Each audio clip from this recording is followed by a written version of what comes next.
ठाकरेंच्या सेनेच्या ट्विटर अकाउंटवर पहिल्यांदाच राज ठाकरेंचा फोटो ट्विट करण्यात आलेला आहे। पोस्टमध्ये उद्धव ठाकरे यांच्यासह राज ठाकरे यांचाही फोटो आहे। 5 जुलैला ठाकरे बंधूंचा एकत्र मेळावा आहे आणि त्या निमित्ताने ही पोस्ट करण्यात आली आहे।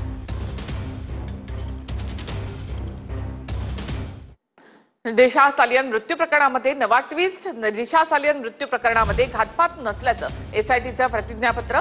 या प्रकरणामधील आरोप निराधार असल्याचा एसआयटीच्या प्रतिज्ञापत्रामध्ये उल्लेख आहे। रेजंट गॅलेक्सी इमारतीचे सर्व कॅमेरे तपासले, काहीही संशयास्पद आक्षेपार्ह आढळलं नाही। त्या रात्री उपस्थित असलेल्या सर्व व्यक्तींचे कॉल रेकॉर्ड तपासले, काहीही संशयास्पद आढळलं नाही।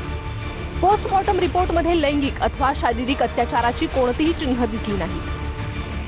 दिशा सालियन प्रकरणाशी माझा संबंध नाही असं आदित्य ठाकरे यांनी स्पष्ट केलंय। एसआयटीने जाहीर केलेल्या अहवालावर आदित्य ठाकरे यांनी हे स्पष्टीकरण दिलं, तर मंत्री नितेश राणेंनी आदित्य ठाकरे यांची मिमिक्री करत टीका केली आहे।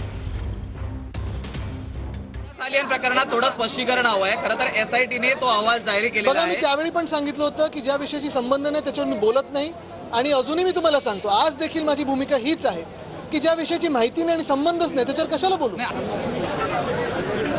आलं आलं का आलं आलं का त्याच्यातला एक जो अधिकारी आहे तो त्या सगळ्या विषयामध्ये साथीदार आहे। दिशा सालियन केसमध्ये, तिच्या मर्डरमध्ये दिशा सालियनचे वडील याबद्दल त्यांनीही ॲफिडेव्हिट, काउंटर ॲफिडेव्हिट दिलेला आहे।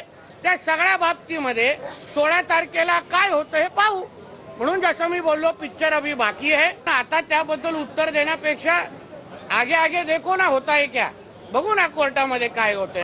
सत्य समोर येत आहे आपल्याच माध्यमातून। आता काय करणार?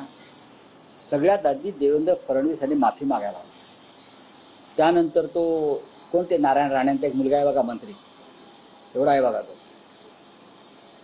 काहीतरी बडबडत असतो नेपाळ्यासारखा, त्याने माफी मागायला पाहिजे। नाक घासून त्याने नाक घासून माफी मागायला पाहिजे। आणि यंत्रणेचा गैरवापर करता, पण लक्षात ठेवा डाव उलटला जाईल केव्हा तरी तुमच्यावरच, तुम्हाला सुद्धा ह्याच्यातूनच जावं लागेल। माझी मागणी आहे की तत्कालीन उद्धव ठाकरे सरकारने पुरावे का नष्ट केले, कुणाला वाचवण्याचा प्रयत्न केला, जरी करता कोर्टात न्याय मिळाला नाही, ईश्वराच्या दरबारी न्याय आहे।